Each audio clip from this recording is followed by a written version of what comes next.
കൃഷ്ണായ വാസുദേവായ ഹരയേ പരമാത്മനെ പ്രണതക്ലേശനാശായ ഗോവിന്ദായ നമോ നമ. ശ്രീമദ് ഭാഗവതം ഏകാദശ സ്കന്ധം അധ്യായം 22. നമ്മൾ ശ്ലോകം 23 ചെയ്തു. അതിൽ 13 പറയുകയാണെങ്കിൽ എങ്ങനെയാണ് പഞ്ചഭൂതങ്ങൾ പഞ്ചഭൂതങ്ങൾ അല്ലേ, 5 അത്. പഞ്ചഭൂതങ്ങൾ 5, പിന്നെ ജ്ഞാനേന്ദ്രിയ 5, അപ്പോൾ 10. പിന്നെ മനസ്സ്, ജീവാത്മാവ്, പരമാത്മാവ്, അങ്ങനെ 13 എന്ന് പറഞ്ഞു നമ്മൾ. അത് നമുക്ക് വായിച്ചു പോയി വേണ്ടു. അത് പല സംഖ്യകളാണ്. ഏകാദശത്വ ആത്മാസൗ മഹാഭൂതേന്ദ്രിയാണി ച അഷ്ടൗ പ്രകൃതയശ്ചൈവ പുരുഷശ്ച നവേത്യഥ.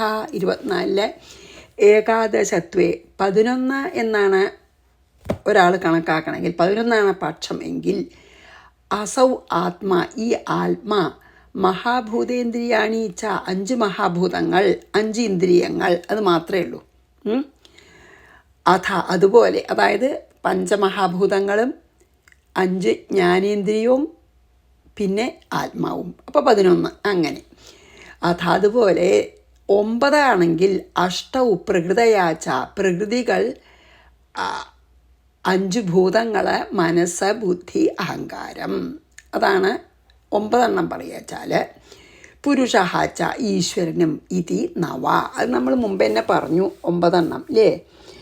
അതായത് 9 പറയണ വെച്ചാൽ മൂലപ്രകൃതി, പിന്നെ എന്താണ് മഹത്തത്വം, അഹങ്കാരം, ആത്മാവ്, നമ്മൾ പറഞ്ഞുവല്ലോ.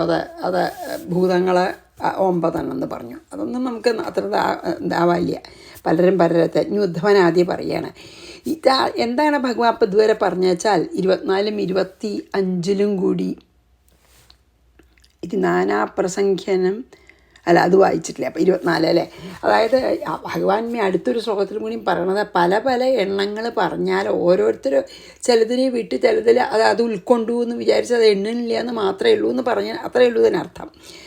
ഏകാദശത്വ ആത്മാസൗ മഹാഭൂതേന്ദ്രിയാണി ച അഷ്ടൗ പ്രകൃതയശ്ചൈവ പുരുഷശ്ച നവേത്യഥ. 25 ഇതി നാനാപ്രസംഖ്യാനം തത്വാനാം ഋഷിഭികൃതം സർവം ന്യായം യുക്തിമത്വാദ്വിദുഷാം കിമശോഭനം. അപ്പം അത് പറഞ്ഞ് ഉപസംഹരിക്കുകയാണ് ഭഗവാൻ. ഇതി ഋഷിഭി, ഇപ്രകാരം അറിവുള്ള ഋഷിമാരൊക്കെ തത്വാനാം, തത്വങ്ങളുടെ പ്രസംഖ്യാനാം, അതായത് സംഖ്യ, കണക്ക്, നാനാകൃതം, പലവിധമായിട്ട് പറഞ്ഞിട്ടുണ്ട്. സർവം യുക്തിത്വം, എല്ലാറ്റിനും അവരവരുടേതായ യുക്തിയുണ്ട്. ന്യായവുമാണ്. വിദുഷാം, വിദ്വാൻമാർക്ക് അശോഭനം, അത് പറയുവാൻ സാധിക്കാത്തത് എന്ത്, അതായത് പലതരത്തിൽ മനസ്സിലാക്കി പലതരത്തിൽ പറയുകയാണ് എന്ന് മാത്രം പറഞ്ഞു ഉപസംഹരിച്ചു ഭഗവാൻ. ഇതി നാനാപ്രസംഖ്യാനം തത്വാനാം ഋഷിഭികൃതം സർവം ന്യായം യുക്തിമത്വാദ് വിദുഷാം കിമശോഭനം. അവർക്ക് ആലോചിച്ചാൽ മനസ്സിലാക്കാൻ പറ്റും. ഋഷികളൊക്കെ പലതരത്തിലുള്ള യുക്തി ഉപയോഗിച്ചിട്ട് ഇത്രയാണെന്ന് പറയുകയാണ്. അപ്പോൾ അതെല്ലാം ശരി തന്നെയാണെന്ന് ആദ്യം പറഞ്ഞു ഭഗവാൻ. ഇനി അതന്നെ പറഞ്ഞു ഉപസംഹരിച്ചു. ഇനി അപ്പോൾ ഉദ്ധവൻ ചോദിക്കുകയാണ്. ഇനി ഉദ്ധവൻ്റെ ചോദ്യമാണ്. ഉദ്ധവ വാച, അത് 26. പ്രകൃതി പുരുഷശ്ചോഭൗ യദ്യപ്യാത്മവിലക്ഷണൗ അന്യോന്യാപാശ്രയാത് കൃഷ്ണ. അന്യോന്യോപാശ്രയാത് കൃഷ്ണ ദൃശ്യതേ നഭിദാ തയോഃ പ്രകൃതൗ ലക്ഷ്യതേ ഹ്യാത്മാ പ്രകൃതിശ്ച തഥാത്മനി. അപ്പോൾ ഉദ്ധവൻ ചോദിക്കുകയാണ്. പിന്നെ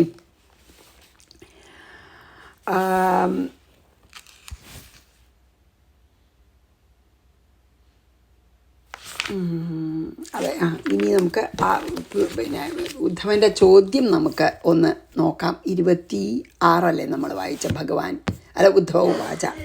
26, 27, 28 ചോദ്യം തന്നെയാണ് ഉദ്ധവൻ്റെ, അല്ലേ. നോക്കട്ടെ. അതെ, അത് കഴിഞ്ഞിട്ട് അപ്പോൾ നമുക്ക് വേണമെങ്കിൽ ഒന്നിച്ച് ചെയ്യാതെ ഏവമ്മേ പുണ്ട് വേണ്ട, 26 ചെയ്യാം.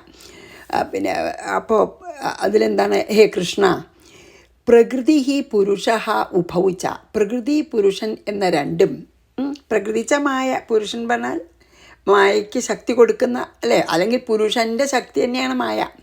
എന്നിട്ട് നമ്മൾ അതിലേക്ക് തന്നിൽ ഉറങ്ങിക്കിടക്കുന്നതെന്ന് പറഞ്ഞല്ലോ, ആത്മവിലക്ഷണവും.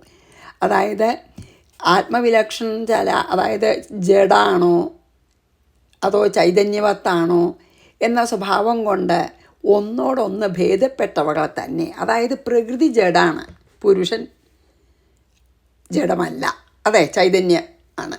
യദ്യപി എങ്കിലും അത് തമ്മിൽ വ്യത്യാസമുണ്ട്, പ്രകൃതിയും പുരുഷനും അത് തമ്മിൽ ഈ ജഡവും അജഡവും എന്നുള്ള വ്യത്യാസമുണ്ട്. എങ്കിലും പ്രകൃതികാര്യമായ ദേഹത്തിൽ ആത്മാലക്ഷ്യത, ആത്മാവുണ്ട്.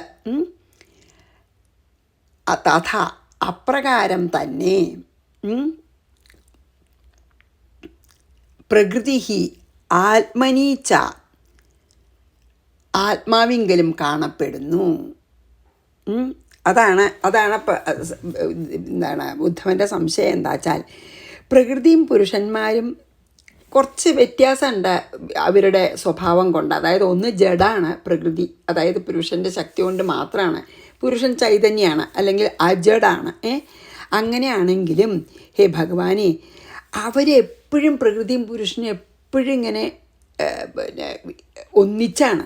അതായത് പുരുഷൻ ഇല്ലാതെ പ്രകൃതി ഇല്ല, പ്രകൃതി ഇല്ലാതെ പുരുഷനും ഇല്ല, അങ്ങനെയാണ്. അപ്പോൾ എന്താണ് സംശയം വെച്ചാൽ പ്രകൃതിയിൽ അപ്പം ജഡാണല്ലോ, ദേഹം ജഡാണ് അല്ലേ. അപ്പം പ്രകൃതിയിലെ ആത്മാവും ജഡമായിട്ടുള്ള പ്രകൃതിയിൽ ഹിരണ്യഗർഭൻ എന്ന് പറയാം, അല്ലെങ്കിൽ ജഡമായിട്ടുള്ള നമ്മുടെ ദേഹത്തിലെ ആത്മാവും അപ്രകാരം ആത്മാവിൽ പ്രകൃതിയും, അതായത് പുരുഷൻ്റെ ശക്തിയാണ് പ്രകൃതി. അപ്പോൾ പ്രകൃതിയിൽ പുരുഷൻ എപ്പോഴും ഉണ്ട്, പിന്നെയോ ഈ പുരുഷനിൽ ആണേനും പ്രകൃതി ഇരിക്കണത് എന്ന് അങ്ങനെയാണ് പറയണത്. അപ്പോൾ ഇപ്പം നമുക്ക് ഞാൻ എന്ന് വിചാരിക്കണ സമയത്ത് നമുക്ക് ഈ ജഡദേഹവും ആത്മാവും ഒക്കെ ഒന്നിച്ചേ നമുക്ക് ഓർമ്മിക്കാൻ പറ്റുന്നുള്ളൂ അല്ലേ. ഞാൻ എന്ന് പറയുമ്പോൾ ആത്മാവ് തന്നെയാണ്, പക്ഷെ നമ്മുടെ ഉള്ളിൽ ദേഹമാണെന്നുണ്ട് വിചാരേ. അപ്പോൾ എങ്ങനെയാണ് ശരീരത്തിൻ്റെ ധർമ്മമാണോ ആത്മാവിൻ്റെ ധർമ്മമാണോ എന്ന് എങ്ങനെ നമുക്കറിയാം എന്നാണ് അപ്പോൾ ഈ ഒരു ഇതിൽ പിന്നെ ചോദിക്കണതേ. ഉദ്ധവരെ ചോദ്യം എന്താ വെച്ചാൽ, ഭഗവാനെ അഖണ്ഡബോധരൂപമായിട്ടുള്ള ആത്മാവിൽ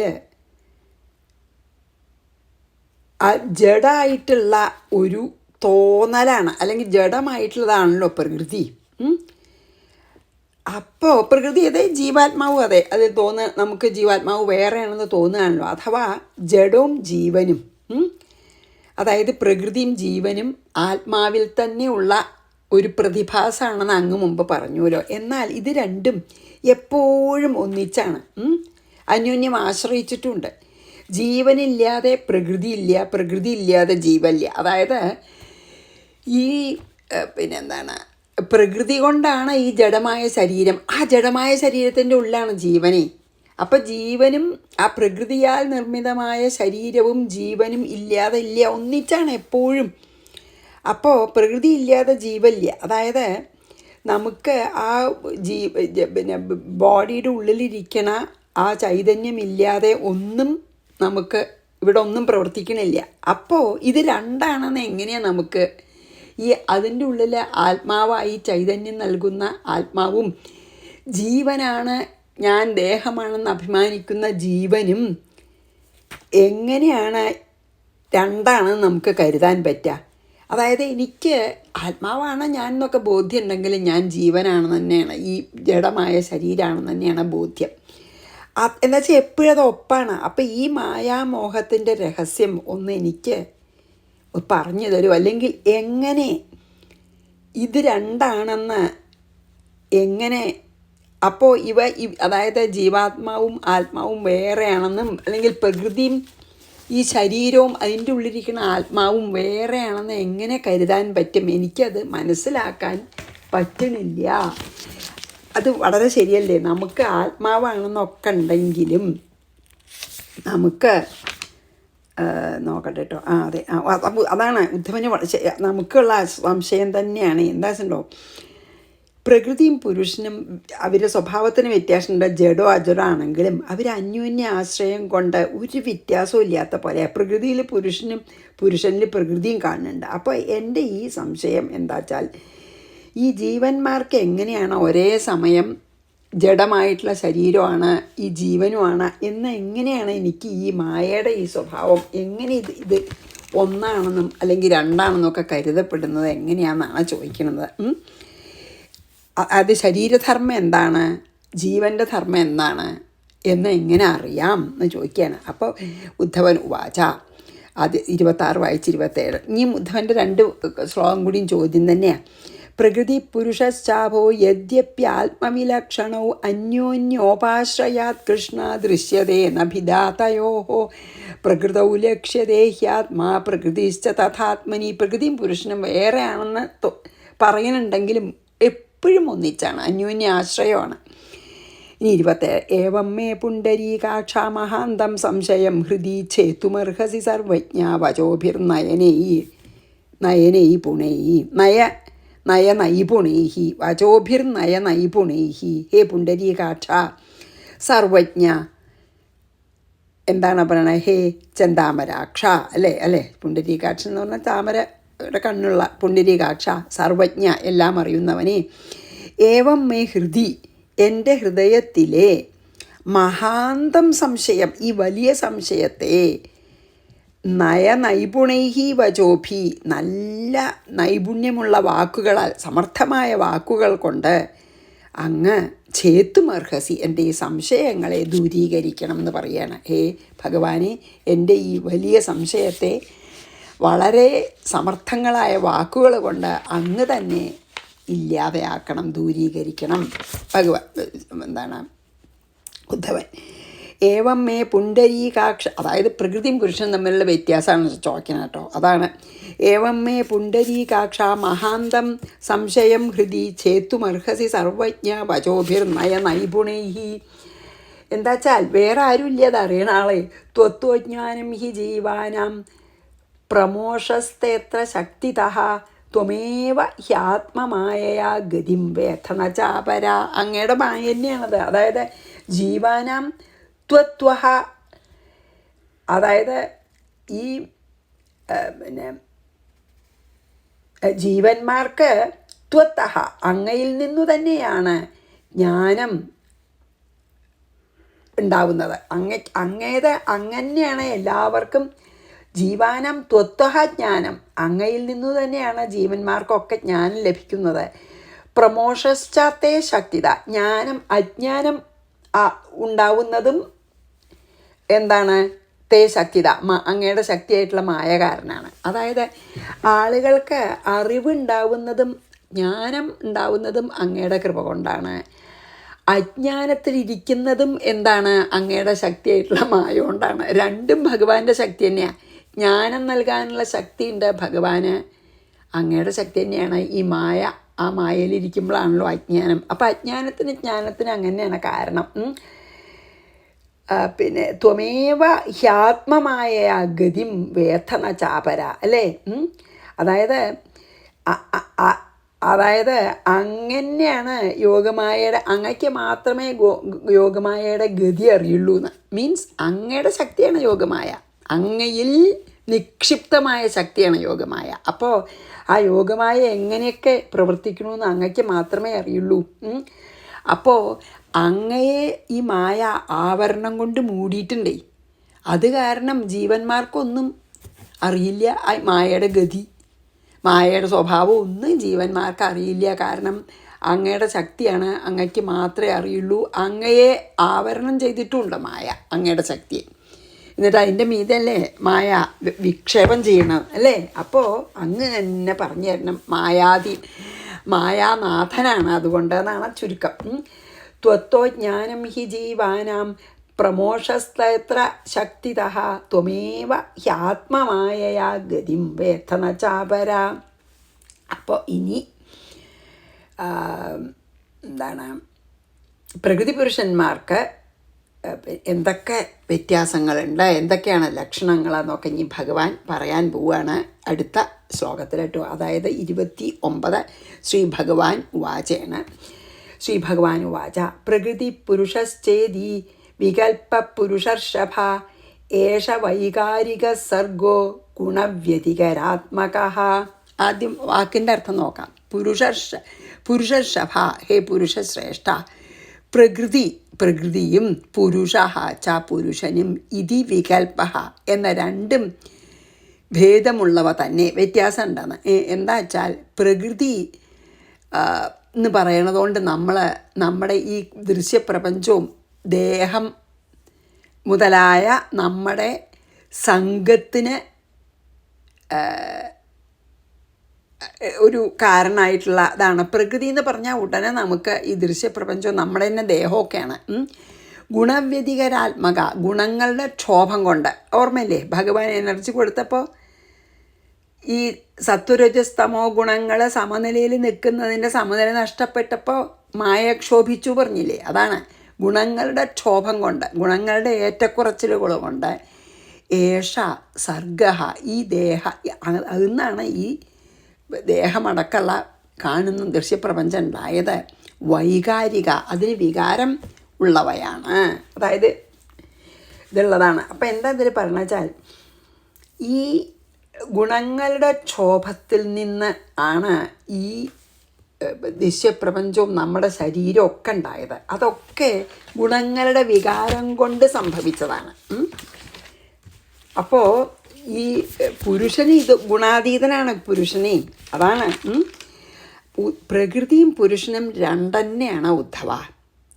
ഈ ഗുണത്തിൻ്റെ, അതായത് സത്വരജസ് സമോ ഗുണങ്ങൾ സന്തുലിതാവസ്ഥയിലായപ്പോൾ ഭഗവാൻ സൃഷ്ടിക്ക് സമയമായി എന്ന് തോന്നിയപ്പോൾ ഭഗവാൻ ഈക്ഷണം ചെയ്ത് എനർജി കൊടുത്തപ്പോൾ ഈ ഗുണങ്ങളുടെ ആജിറ്റേഷൻ അല്ലെങ്കിൽ ഗുണങ്ങളുടെ ക്ഷോഭം നിമിത്തം വികാരപ്പെടുന്നതാണ് പ്രകൃതി.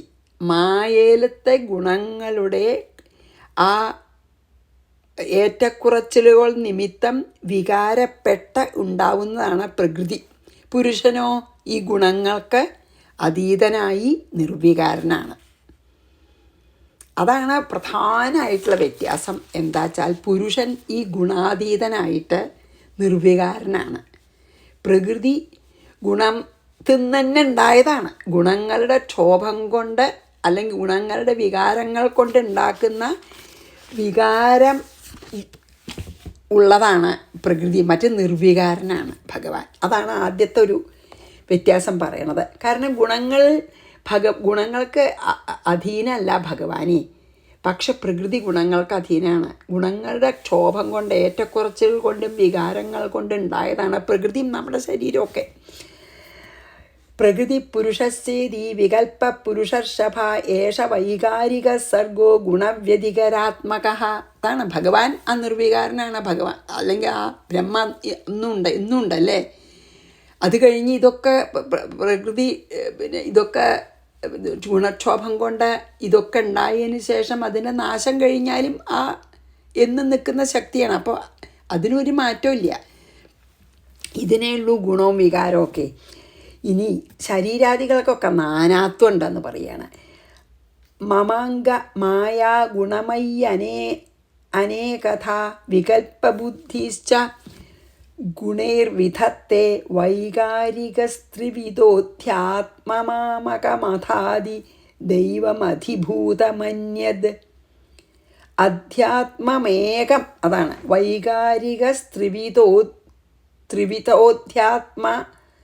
അധ്യാത്മം ഏകമഥാദി ദൈവമധിഭൂതമന്യത്. അതാണ് 30 നോക്കാം. അതിൻ്റെ അർത്ഥം അംഗ, ഹേ ഉദ്ധവനെ വിളിക്കുകയാണ് അംഗ. ഗുണമയൗ, ഈ സത്വരജസ്തമോ ഗുണസ്വരൂപിണിയായ മമ മായാച്ച, എൻ്റെ മായയും. മായയിലാണല്ലോ ഗുണങ്ങളെ. അപ്പോൾ സത്വരജസ്തമോ ഗുണസ്വരൂപിയായിട്ടുള്ള എൻ്റെ മായയും അനേകഥ, പല വികൽപ്പബുദ്ധി, ഭേദത്തിനെയും ഭേദങ്ങളെ വികൽപ്പബുദ്ധി ചെന്താ ഭേദവും എന്താന്നുള്ള തോന്നലും ഗുണൈഹി സത്വാദി ഗുണങ്ങളാൽ ആണ്. ഈ ഗുണങ്ങളാണ് നമുക്ക് നാനാത്വ ബുദ്ധി ഉണ്ടാക്കണത്, വിധത്തെ ഉണ്ടാക്കുന്നത്. വൈകാരിക, ജന്മം മുതലായ പല വികാരങ്ങളോട് കൂടിയ ദേഹങ്ങൾ ത്രിവിധ, സ്ഥൂലമായി 3 വിധം. ഏകം അധ്യാത്മം, അവയിൽ ഒന്ന് അധ്യാത്മം, അഥ അധിദൈവതം, ആധിദൈവികം, അന്യത് ആധിഭൗതികം. അതായത് 3 തരത്തിൽ. അതാണ് അപ്പോൾ അതിൽ പറയണത് എന്താ വെച്ചാൽ, ഹേ അംഗ, എൻ്റെ മായയിലത്തെ അല്ലെങ്കിൽ എൻ്റെ മായ ത്രിഗുണസ്വരൂപിയാണ്, സത്വരജസ്തമോ ഗുണമൊക്കെയാണ്. ആ ഗുണഭേദങ്ങൾ കൊണ്ടാണ് പല ആ വികല്പങ്ങൾ പല പല തരത്തിലുള്ള ഉണ്ടാവണമെന്നുള്ള ഒരു വിചാരം, ആ ഒരു തെറ്റായ വിചാരം എന്ന് പറയട്ടെ, ആ ഗുണങ്ങളുടെ ഏറ്റക്കുറച്ചിലുകൾ കൊണ്ടാണ് പലതും ഉണ്ട് എന്നുള്ള ഒരു ഭേദഭാവന പല വിധത്തിൽ ഉണ്ടാക്കുന്നുണ്ട്. ഈ സത്വരജസ്തമോ ഗുണങ്ങളുടെ ഏറ്റക്കുറച്ചിൽ അനുസരിച്ച ഭേദഭാവന ബുദ്ധിയിലുണ്ടാവുന്നുണ്ട്. ആ ഭേദഭാവനയെ തന്നെയാണ് ഈ ദേഹം മുതലായ വികാരങ്ങളോടുകൂടിയ, അതായത് 3 തരാണ്. ആധ്യാത്മികം, ആധിഭൗതികം, ദൈവികം. നമ്മൾ പറഞ്ഞല്ലോ താപത്രയങ്ങളൊക്കെ അങ്ങനെയാണ് പറഞ്ഞില്ലേ. അപ്പോൾ എൻ്റെ ഗുണസ്വരൂപിയായിട്ടുള്ള എൻ്റെ മായ നിരവധി ഭേദഭാവനകൾ ഉണ്ടാക്കുന്നുണ്ട്. അതിൽ പ്രധാനമായിട്ടുള്ളത് ആധ്യാത്മികം, ആധിദൈവികം, ആധിഭൗതികം. ഏതാണ് 3 പ്രധാന ഭേദം. ആധ്യാത്മികം എന്ന് പറഞ്ഞാൽ എന്താണ്? അവനവൻ്റെ ഉള്ളിൽ നിന്ന് തന്നെ, ആത്മാവിൽ നിന്ന് തന്നെ ഉണ്ടാവുന്നത്. ആധിദൈവികം എന്ന് പറഞ്ഞാൽ ഈ നാച്ചുറലായിട്ടുണ്ടാവുന്നത്, വിധി അനുസരിച്ച് വരുന്നതെന്നൊക്കെ പറയാം. ആധിഭൗതികം എന്ന് പറഞ്ഞാൽ പുറത്തുള്ള ലോകത്തെ ആയിട്ട്. ഇതാണ് പ്രധാന 3 ഭേദങ്ങൾ. അതായത് ജീവാത്മഭേദങ്ങളാണ് ആധ്യാത്മിക ഭേദങ്ങൾ, ജഡഭേദങ്ങൾ, ആധിഭൗതിക ഭേദങ്ങൾ. ഇനി അതിലേക്ക് വരും. അപ്പോൾ നമുക്ക് കുറച്ചും കൂടി അത് വിസ്തരിച്ച് പറയുന്നുണ്ട് കേട്ടോ. 3 തരം ഭേദം ഉണ്ടെന്ന് മനസ്സിലാക്കപ്പോൾ നമുക്ക്. ആധ്യാത്മിക ഭേദം, ആധിഭൗതിക ഭേദം, ആധിദൈവിക ഭേദം. മമാംഗ മായാ ഗുണമയ്യനേകഥ വികൽപ്പബുദ്ധിശ്ച ഗുണേർവിധത്തെ വൈകാരിക സ്ത്രിവിധോധ്യ അധ്യാത്മ ഏകം അഥാധിദൈവം അതിഭൂതം അന്യത്. ആധ്യാത്മികം, ആധിദൈവികം, ഭൗതികം. ഇനി അതിൻ്റെ ഇത് വിസ്തരിക്കുകയാണ് കേട്ടോ.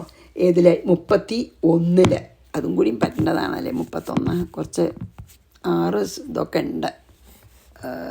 31 സാരില്ല. ദൃഗ്രൂപമാർക്കം വപുരത്രരന്ധ്രേ പരസ്പരം സിന്ധ്യതി യസ്വതഖേ ആത്മായ ദോഷാമപരോയ ആദ്യഃ സ്വയാനുഭൂത്യാഖിലസിദ്ധസിദ്ധിഃ ഏവം ത്വഗാദിശ്രവണാദിചക്ഷുർജിഹ്വാദിനാസാദി ച ചിത്തയുക്തം. എന്താണ്? ദൃക്ക് കണ്ണ് അധ്യാത്മം, രൂപം അധിഭൂതം, ആരൂരന്ധ്രേ കണ്ണ് ഈ ഇതിൽ പ്രവേശിച്ചിട്ട്, അർക്കം ബബു അല്ലേ, അതല്ലേ പറഞ്ഞ.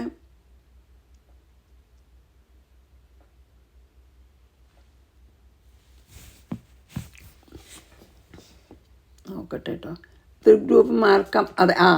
വപുരത്ര ദൃഗ്രൂപമാർക്കം, അതെ. അർക്കം വപുഹു സൂര്യാംശം അധിദൈവം പരസ്പരം സിദ്ധ്യതി ഒന്നിനാൽ ഒന്ന് സിദ്ധിക്കുന്നു. യഹ ഏതൊരു സൂര്യൻ, അഥവാ അർത്ഥം നോക്കിയാൽ നമുക്ക് അത് മനസ്സിലാവുള്ളൂ കേട്ടോ, വാക്ക് വായിച്ചാൽ കാര്യമില്ല. ആകാശത്തിൽ ഇരിക്കുന്നുവോ, സ്വത അത് സ്വയമായി ചിന്തിക്കുന്നു. യദ്യ ആത്മാ ഏതൊരു കാരണത്താൽ ഏതൊരു ആത്മാവ് ഇത് ഓരോ വാക്ക് വായിച്ചാൽ നമുക്ക് സംശയമാവും കേട്ടോ. അപ്പോൾ ഞാൻ അതിൻ്റെ അർത്ഥമായിട്ട് പറയണ നമുക്ക് നല്ലത്. അപ്പോൾ ഇതിലെന്താണ് ഭഗവാൻ പറയണ വെച്ചാൽ, ഉദാഹരണപൂർവം പറയണ, അതായത് വായിക്കുന്ന അത്ര ബുദ്ധിമുട്ടില്ല നമുക്ക് മനസ്സിലാക്കാൻ. അതായത് സൂര്യൻ മുതലായ ദേവതകളാണ്, അതായത് സൂര്യൻ, ചന്ദ്രൻ, മിത്രൻ, വരുണൻ, നമ്മൾ ഈ അധിഷ്ഠാന ഈ ദിക്പാലകന്മാരൊക്കെ ഉണ്ടല്ലോ, ഇന്ദ്രൻ ഒക്കെ ഉണ്ടല്ലോ, എല്ലാവരും ഈ ദിക്പാലന്മാർ 14 ദേവതകളുണ്ട്. ആ ദേവതകളെയാണ് അതിൽ പറയുന്നത് കേട്ടോ. സൂര്യൻ മുതലായ 14 ദേവതാഭേദങ്ങളെയാണ് നമ്മൾ ആധിദൈവികം എന്ന് പറയുന്നത്. അതായത് നമ്മൾ ഈ ഇപ്പോൾ ഇന്ദ്രനാണ് മഴ പെയ്യിക്കുക എന്നൊക്കെ പറയുമല്ലോ, ചന്ദ്രൻ മനസ്സിൻ്റെ ഇതുണ്ടാക്കുകയാണ് എന്നൊക്കെ പറയില്ലേ, സൂര്യൻ കണ്ണിൻ്റെ പിന്നെ എന്താണ് നാഥനാണെന്നൊക്കെ പറയുമല്ലോ നമ്മൾ. അപ്പോൾ ഇതിൽ ആ 14 സൂര്യൻ മുതലായ ദേവതകളെയാണ് ആധിദൈവിക ഭേദങ്ങൾ എന്ന് പറയുന്നത്. പിന്നെയോ അതായത് സൂര്യപ്രകാശം ഈ ഓരോ ഓട്ടയിൽ കൂടെയൊക്കെ പുറത്ത് വരുമ്പോൾ റേസ് ആവുമല്ലോ അല്ലേ. നമ്മൾ പിന്നെ സൂര്യൻ രശ്മിയായിട്ട് നമ്മൾ ഒരു സൂര്യൻ്റെ പ്രകാശം പുറപ്പെടുന്ന സമയത്ത് രശ്മിയല്ല, സൂര്യനിൽ നിന്ന് ആ പ്രകാശം പുറപ്പെട്ടിട്ട് അത് രശ്മികളായി നമുക്ക് തോന്നൂല, പല പല പല പല രശ്മികളായിട്ട് നമുക്ക് തോന്നില്ലേ. അതുപോലെ വന്നു ചേരുന്നതാണ് ഈ ഭേദങ്ങളൊക്കെ ആത്മാവിൽ എന്ന്. അതായത് എന്താ വെച്ചാൽ ശരിക്കും സൂര്യൻ ഒരു പ്രകാശഗോളാണ്, അതിന്ന് അനവധി രശ്മികൾ വരുന്നതായിട്ട് നമുക്ക് തോന്നുന്ന പോലെയാണ് എന്ത്, നമുക്ക് ശരിക്കും ഒന്നേ ഉള്ളൂ വെച്ചാലും അനവധി ഉണ്ടെന്ന് നമുക്ക് ആ ആത്മാവിൽ അനവധി സാധനങ്ങൾ ഉള്ളതായിട്ട് തോന്നുകയാണ്. ശരിക്കും ആത്മാവ് തന്നെ ഉള്ളൂ ഇവിടെ, ശരിക്കും സൂര്യൻ മാത്രമേ ഉള്ളൂ അല്ലേ. സൂര്യ ഒരു പ്രകാശഗോളാണ്, നമുക്കത് ഓരോ ഓട്ടയിൽ കൂടെ വരികയാണെന്ന് വെച്ചാൽ അനവധി അനവധി അനവധി രശ്മികളുണ്ടെന്ന് തോന്നൂലോ സൂര്യൻ ഒന്നാണെച്ചാലും. അതുപോലെയാണ് ആത്മാവിൽ നമുക്ക് ഈ ഭേദങ്ങളൊക്കെ തോന്നണത് എന്ന് പറയാണ്. അപ്പോൾ പിന്നെ എന്താണ്,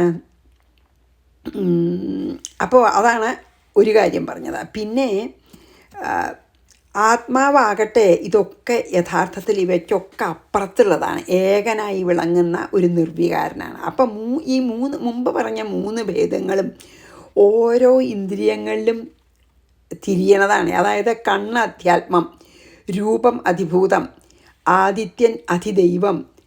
അതായത് പറഞ്ഞില്ലേ 14 ദേവതകൾ. കണ്ണ് അധ്യാത്മാണെന്ന് പറഞ്ഞാൽ എന്തറിയോ, നമ്മളുടെ ഈ ജ്ഞാനേന്ദ്രിയങ്ങളൊക്കെ നമ്മുടെ ഈ ശരീരത്തിൻ്റെ ഉള്ളിൽ തന്നെയാണല്ലോ, വേറൊരു ആൾ വരുത്തണതല്ലല്ലോ, അതാണ് അധ്യാത്മം.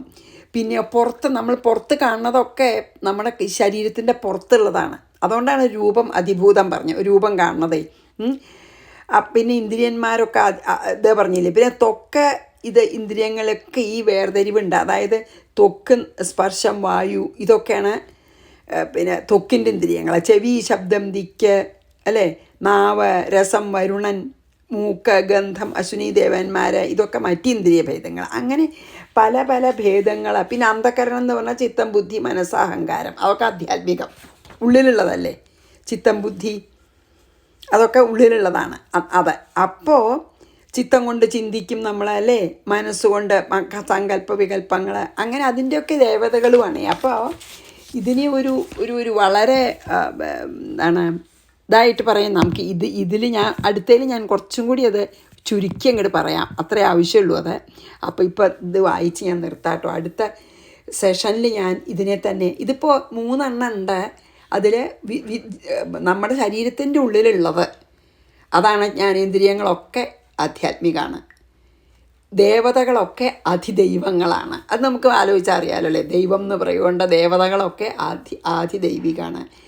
പുറത്ത് കാണുന്ന, അതായത് നമ്മൾ കാണുന്നത് നമ്മുടെ ശരീരത്തിന് പുറത്തുള്ളതെല്ലാം ആധിഭൗതികമാണ് എന്ന് മാത്രം മനസ്സിലാക്കാം. അടുത്ത പ്രാവശ്യം കുറച്ചും കൂടി എക്സ്പ്ലെയിൻ ചെയ്യാൻ പറ്റും നോക്കാം.